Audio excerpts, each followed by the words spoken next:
Kapal tongkang batubara yang tabrak steger jembatan P6 Lalan menurut Gubernur Sumatera Selatan Herman Deru, steger yang terpasang merupakan milik kontraktor sehingga permasalahan tersebut diserahkan kepada kontraktor dan perusahaan batubara.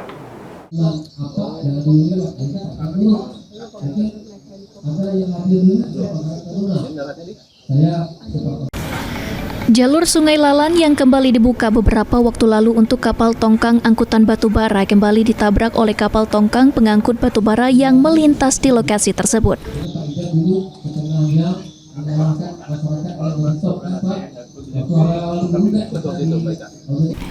Menurut Gubernur Sumatera Selatan Herman Deru, bagian yang ditabrak kapal tongkang merupakan steger milik kontraktor sehingga permasalahan tersebut sepenuhnya diserahkan kepada pihak kontraktor dan perusahaan batubara. Itu steger kontraktor, itu urusan kontraktor dengan dia, jadi bukan aset. Belum steger itu alat bantu. Alat bantunya bahaya.